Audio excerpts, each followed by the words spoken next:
Welcome to the Beyond Barriers podcast. If you're an ambitious woman who wants to dominate your career, then you are in the right place. This podcast is co-hosted by Nikki Barua, digital innovator, serial entrepreneur, author, and speaker, and Monica Marquez, ex-Googler, diversity expert, and senior corporate leader. From inspiring stories to cutting-edge strategies, you'll learn how to develop the skill set, mindset, and tool set to get future-ready fast and accelerate your success. Have you ever wondered how to turn your obstacles into opportunities? Well, that's exactly what we're going to share on today's show, where you'll learn how to break through your barriers and own your power. Our guest today is my co-host for this show, Nikki Barua. Welcome, Nikki. Hi, Monica. Thanks for having me. Thanks for being here. So you've had such an incredible journey, one that our listeners and the women watching us on video will certainly relate to and be totally inspired by. So why don't we start there and you tell us what you learned along the way? Sure. Well, my story is really all about breaking barriers. 20 years ago, I left my hometown in India and took a one-way flight to America with just a few $100s in my pocket and all of my big dreams. And at first, honestly, I didn't know if I was going to be able to make it because I didn't fit the norm. You know, I was this underdog that was a poor immigrant, non-white, female, short, and gay. But I wasn't willing to let those fears and those doubts hold me back. Right. I worked hard. I learned the right strategies and the right habits. And before I knew it, I rose to the top of my corporate career. And from that platform, I quit my job and launched my own business. And despite 300 rejections and failing 11 times, after the 12th try, I built up a global multi-million-dollar business, which got recognized as a top female entrepreneurial awards, lots of other recognitions. I even became a best-selling author and international speaker. In fact, I even got featured in Fortune and Forbes. So I went from broke to badass pretty fast. And what I learned in that journey is that our obstacles are the opportunity. Every time we face an obstacle, it's an opportunity for us to level up and get even stronger, even bolder, and even more of the best versions of ourselves. That's an amazing example of perseverance and just keeping, dusting off your failures and keeping going forward. Tell me, how did you find the courage to do that? Because you did a lot of things where you left your home country, you came to America, you started off and had a successful career in corporate, and then you left corporate and decided to do the entrepreneurial thing. Where do you find the courage to do all of those things that most of us are probably, stalled? Yeah, that's a great question. So I believe that the first step to courage is clarity. You see, oftentimes when we are scared and we have all these fears in our heads about what could go wrong, part of what's holding us back is we're not really clear about what we want and why we want it. So when you are clear about that, when you have absolute clarity, you develop a certain level of certainty that leads you to take action. And when you start taking consistent action, then success becomes inevitable. And so what I have learned and practiced throughout my career and my journey is not starting with boldness, but rather starting with clarity and getting really clear about what it is I want. Why does it matter to me? What's really key that I'm looking to achieve in that process and focus on that rather than obsessing about willpower and dealing with fears or, taking courageous action. That's fascinating. So as we mentioned, you started off in corporate and then you decided to take the entrepreneurial journey. Yeah. That is a difficult transition. So tell us, how you did it, because a lot of people are wanting to pursue their dreams and they never do it. They stay in the safe corporate job. How did you do it? How did you take that leap? One of the most often asked questions I get is exactly that one. I have people approach me at so many places that tell me what their dreams are and how long they've had this dream about either going for that big role or starting their own business. And they share their ideas for the business, but they don't take any steps. Really, it comes down to knowing how to assess not only what you want, but what the upside and downside of that is. Being able to make clear decisions is part of your process. So I'll share a bit about how I went about making this decision for myself. First off, much like everybody else, I too had a lot of fears about quitting my job, especially when you're doing well, everything's going great, you're happy with your colleagues and the company you work for. And you sort of, it's not a small decision to just kind of walk away from all of that and go start something else. So the first thing I had to deal with was, well, what are the fears that I have about this? So I actually listed out all my fears, and I had a grand total of 27 fears listed out. Okay. And some of them were, completely imaginary fears that even as I wrote it down, I had to chuckle because they were so ridiculous. And there were others that, it's sort of, there was some truth to it. But once I was able to list out those fears, I could eliminate the ones that made no sense at all and really focus on the things that I had to assess my risk. From there, I went about looking at, well, what is the real risk of those fears if they came true, such as, the upside of launching or building my business is that I could live my dream and create impact and create jobs and all those good things, right? The downside is I could lose money, I could lose time, I could lose my reputation, all the things that could go wrong. Right. Well, when you start looking at real risk of those fears coming true, at that point, I was able to assess and say, well, okay, what's the worst thing that could happen if the business failed or never got off the ground? Right. I have the skills, now have even more experience, and I have a story to tell about my adventure or my adventure spirit and my risk-taking profile that is actually a positive in this day and age. And the skills and the experiences I would have learned, the relationships I would have built would only propel me forward in the future. So being able to systematically work through those fears and assess the upside and the downside, and then simply asking myself, can I live with the downside?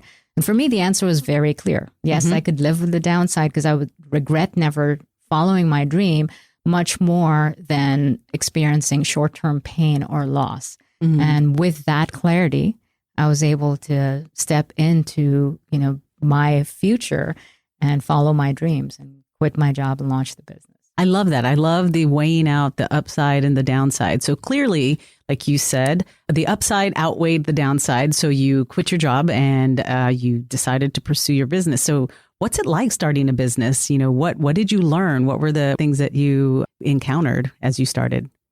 Well, I think you'll get very similar answers from any entrepreneur who has been on this journey, which is we all start out with a very glamorous view of what entrepreneurship is going to be like. Okay. You imagine, the instant success, the $1 billion company, the Ferraris in the driveway, and all of that.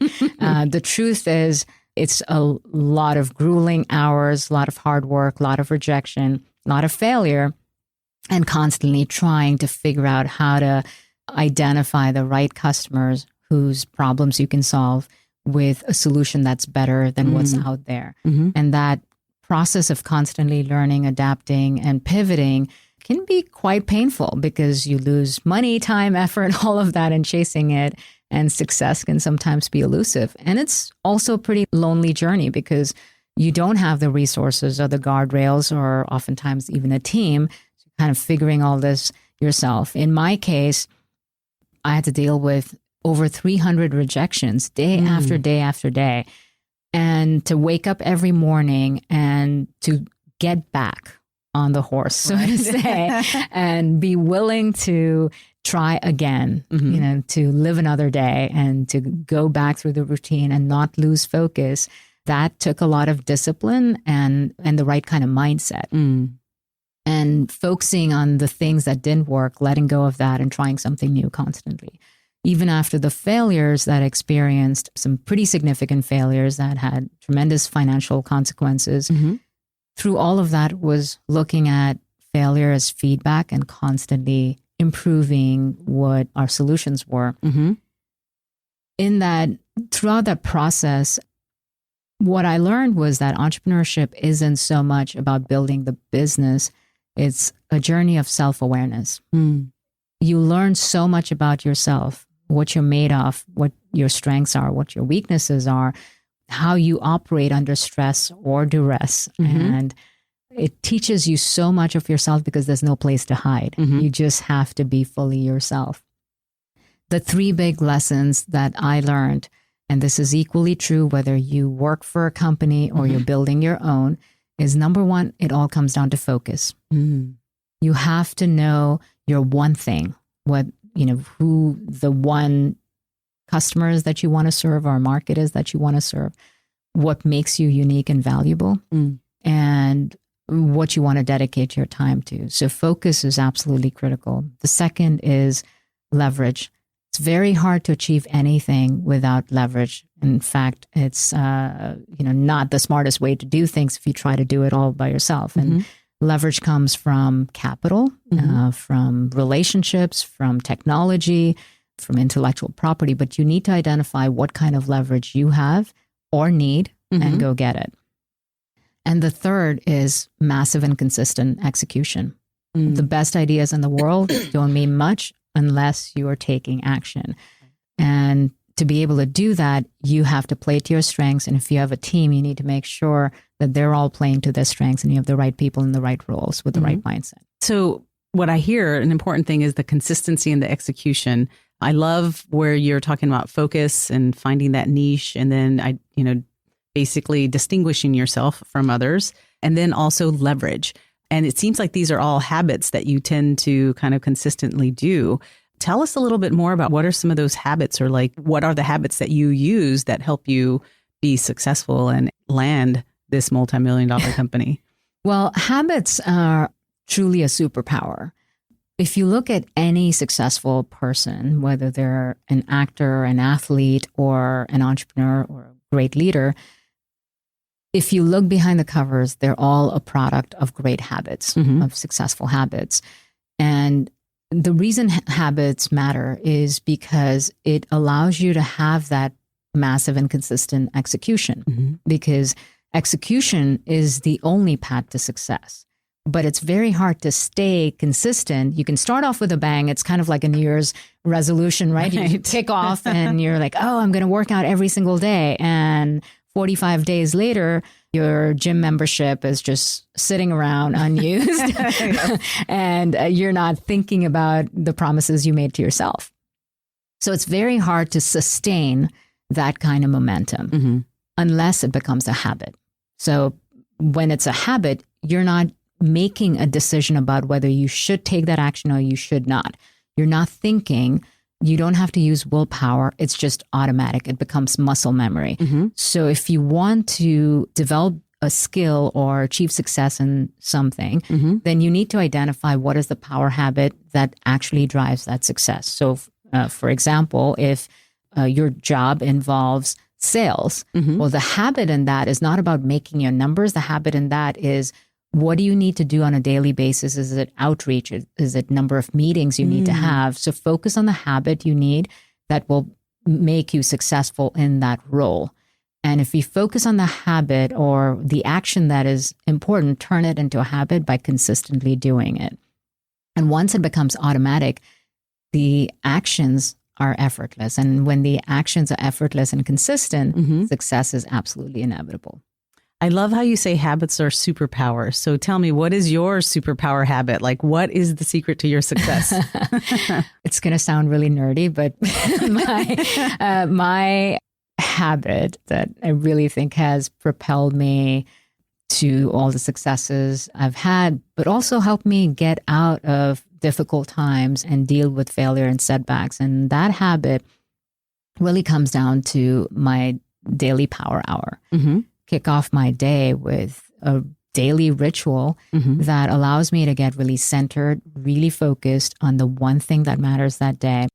I feed my mind by reading something inspiring and by journaling. So there's a set of things that I do every day that really helps me clear the clutter instead of starting my day, rolling out of bed and looking at my phone, checking my email, and feeling the anxiety that, gosh, I've got 37 emails and it's not even 6 a.m. That's a very anxiety-producing way to kick off your day.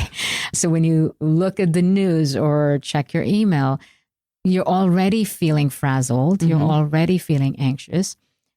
And all you can think of is, I'm behind. And then you're simply reacting to other people's demands on your time instead of defining what you want to be doing. So my process is the reverse of that, which is ignoring all the noise, starting it with what is important in order to move towards my North Star. And by being able to focus on exactly that and allowing other things to sort of adjust around my number one focus, I'm actively choosing to make an investment of my time as opposed to expending my time. And really, this process for me, the daily process really begins by having clarity about my North Star. Because no matter what I choose as a daily focus, it wouldn't have much meaning if it wasn't attached to something bigger. And that bigger purpose, that bigger mission is the North Star that guides me. And from that, I go through this, really defining sort of an annual word of the year. I don't make resolutions. I don't come up with a whole laundry list of things I'm going to change or fix or achieve. I just come up with a theme, one word that helps me remember what's important towards that North Star. And from that one word emerges, 90-day plans that help me figure out, well, how do I make progress in 90 days? What is the plan to get there? And then I look at what do I need to do every week towards that 90-day plan. And so I do a weekly review that allows me to reflect on the week I had, what I learned, and the week I'm stepping into and what I must, what's the most important thing there. And all of that framework really comes down to then being executed on a daily basis with that daily morning power hour ritual with that one focus of the day. So it's very systematic, but it's not as complex as it may seem. It's actually a very simple process that's easy to learn and very easy to adopt. And for me, it's been a journey of doing this for close to 20 years. And single-handedly, I would attribute my successes and my resilience to this practice. What if you could figure out exactly how to rise up faster in your career? Instead of wasting time on trial and error, imagine being able to pinpoint what's holding you back, where to focus your effort, and how to get results quickly. That's exactly what the Beyond Barriers quiz is designed to do. You'll get your personalized score based on 25 essential elements to accelerate career success in the digital age. And you'll get a free guide with cutting-edge career strategies that'll help you understand how to gain momentum and dominate your career. The Beyond Barriers quiz takes just a few minutes, but it'll save you months of frustration. Go to iambeyondbarriers.com/quiz and take the quiz today. I love that. So, if you think about it, you're basically breaking down a really big problem into smaller things. So you will go from the year to the quarter to the month to the week to the day. And I'm sure you would tell us that you've gone down to the minute, but we'll pause there. Shifting gears a little bit, you've been in the innovation space and you help companies innovate and get ready for the digital age. Tell me, what do you think are some of the biggest trends going on, in our future? Because there's lots of change going on. So much change that's happening faster than ever before. As we all know, technology is truly disrupting our way of life, the world we live in, and the products and services we use. Broadly speaking, there's three major trends that are really the most pivotal to keep in mind. Number one, technology is changing the nature of work. There is close to 50% of the work that exists, the tasks that exist, are getting automated. And what that means is if machines are doing more of the work, humans have to shift to doing the work that cannot be done by machines. And those are the things that are innately human skills, like creativity, compassion, leadership, communication, things like that. So we have to shift away from rote tasks or things that can be not only done by machines, but done better than humans. So that shift is creating a huge change in the nature of work, and it's disrupting industries and it's affecting jobs. Number two, there are a lot of jobs that are going away, no matter what. They will no longer exist, but there's even more new jobs being created. The difference, however, is that the new jobs require completely different skills than the jobs that they're replacing. So with these new skills, it requires us to upskill or reskill ourselves to have the right fit for the kind of demand that exists in the market. So if you have skills that are outdated, and even if there's twice as many jobs available, you're not going to qualify for those jobs. So you have to make sure that your skills are in line with where the market is headed. And in order to do that, you need to invest in yourself and not just rely on your employer or the government or schools and universities preparing you, because nobody can adapt to change that fast. And things are happening so quickly that if you wait for someone else to address that gap for you, you will get left behind. So I think we're living in a time where truly being able to invest in our own personal and professional development is absolutely pivotal. Number 3, the kind of skills that are in demand, as well as the new technology skills that are required, are also becoming obsolete a lot faster. I know in my parents' generation, they could go to school for a professional degree, complete their education, go into the workforce, and then retire and live happily ever after. They could have a career of 40 to 50 years and not have to reskill themselves a whole lot. That time frame has dramatically reduced, where now skills are becoming obsolete almost every 18 months. Wow. And so you have to be able to anticipate what skills will be in demand and figure out how to adapt to that demand and learn those new skills. And really requires everyone to become a lifelong learner, because you're constantly learning and adapting.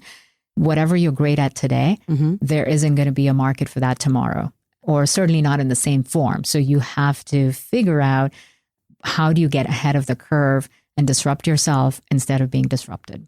Wow, that's a really important message that you just said. So the $1 million question, you said about having to reskill yourself in these new skills.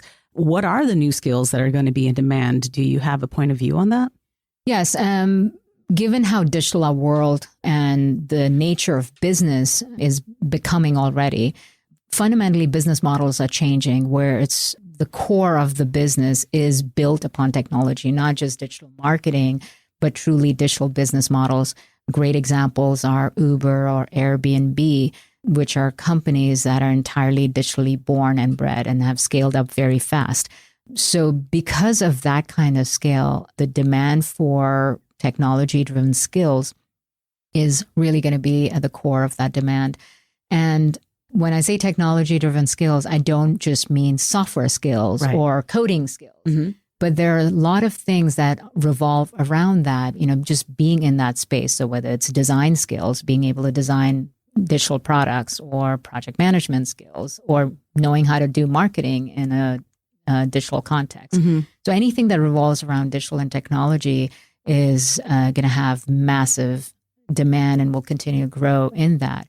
And that's really one of the areas where there's a huge gender gap that exists. There's not as many women, even though there's a lot of women graduating from school with those degrees, they're not stepping into those industries that have the highest demand and the most high-paying jobs.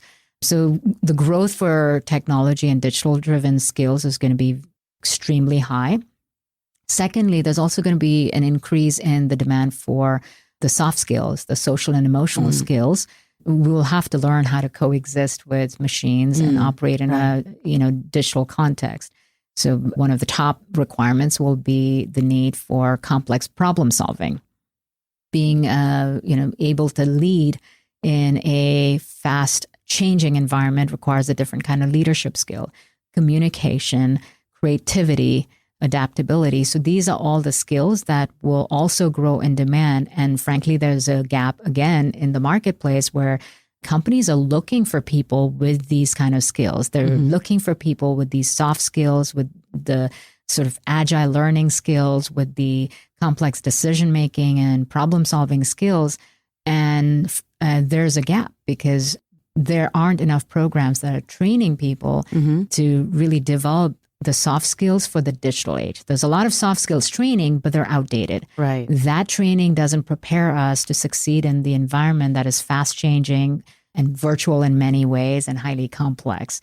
So between the need for having more people with technology skills and more people with soft skills for the digital age really represents a massive opportunity. So if you're someone who either has those skills or can develop that and is aligned with that, get ready for a big boom and, step into that opportunity. That is very, very informational. And I hope our listeners are taking notes as you're speaking, but they should also be taking notes on this question that I want to ask you. When you look back on your career, you've been extremely successful. What are the top 3 things that helped you succeed? Well, the top 3 things I would say is number 1 would be clarity. It's something that I constantly strive for. And as I mentioned in my power habit, going through a daily ritual of self-reflection and self-awareness and constantly aligning to my North Stars has helped me find my way back to clarity, even if sometimes I've wandered off of that. And having that clarity has allowed me to then develop the courage and the confidence to pursue what I really believed in. Second, I would say conviction of staying the course no matter what towards that North Star and being able to adapt quickly, being very agile and nimble and flexible in how I got there, and constantly learning to close the gaps of skills I didn't have or the mindset that needed to evolve. So that conviction of sort of finding a way one way or another and never giving up. I think that's played a big role. And finally, I'd say community, relationships, people that believe in you, that advocate for you, that mentor you, sponsor you, open doors for you, as well as people that you've helped and colleagues you surround yourself with that constantly help you level up, hold you accountable, and allow you to bring your vision to life. I think I would say those are the 3 things. Thank you for that. So that was looking back. Now looking ahead, what are you excited about? What's the next step in your career in terms of leveling up? Well, I'm very excited about the future because we are living in such exciting times about the magnitude of change that's happening and the complexity, both in the business world and society in general, requires all of us to step into aligning with something bigger than ourselves.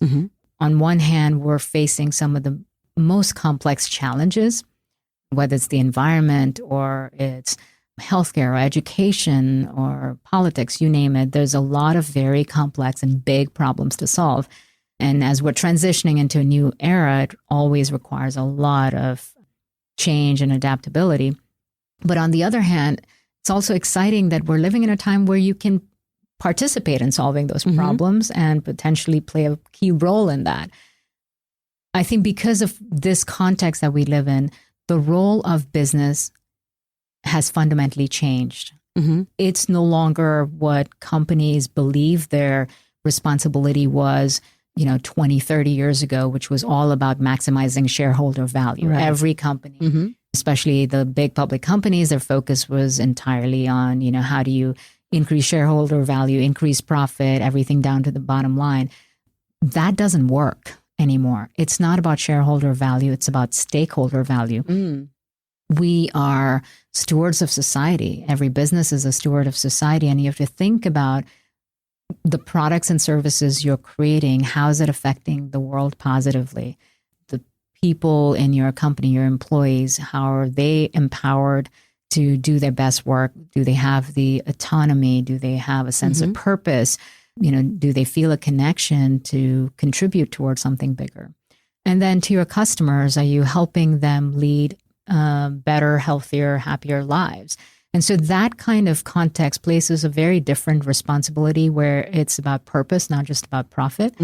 And when the nature of business and its role in society changes, it also places a very different demand on leaders. And leaders now have to be change agents, not just decision makers, not just pioneers. They have to be change agents. And that's what I'm most excited about as the next, what's coming next in my career is to be a change agent at a bigger and bigger scale and to be able to create bigger impact and have greater influence. And I believe it's a privilege and a responsibility to live in these times and to be a change agent. Well, that's extremely excited to watch you make all of this come to fruition, which I know you will because of all your habits and hacks and the strategies you employ. So with that, before we wrap up, I would love for you to share your kind of final kind of pearls of wisdom for our listeners and share with them what is the one thing that you think they need to do to get future ready fast and accelerate their success.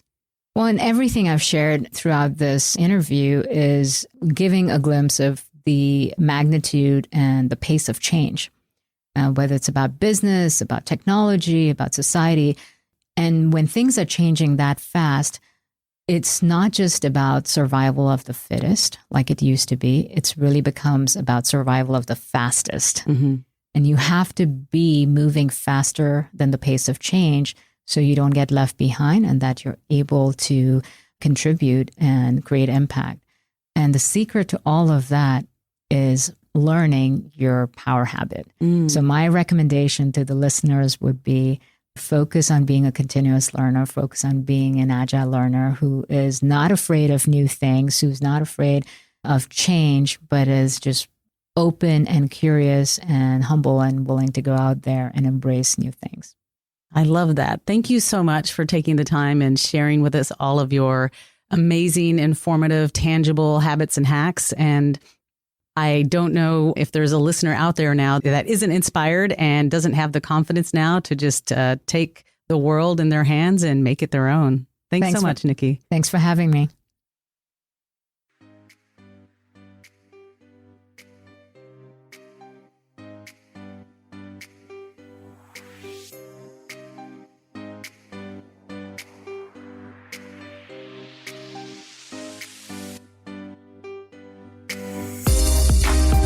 Thanks for listening. There are thousands of podcasts out there, and we are so grateful that you've chosen to listen to ours. Visit iambeyondbarriers.com, where you'll find show notes and links to all the resources referenced in this episode. And be sure to take the quiz on the website. Your score will tell you where you are, what helps you gain momentum, and what holds you back. You'll also get a free guide with cutting-edge career strategies. We'd also love to hear from you. Share your comments and topic suggestions on iambeyondbarriers.com. And we'll be sure to address them in future episodes. If you enjoyed our show today, please subscribe and rate the podcast, or just tell a friend about it. See you next episode.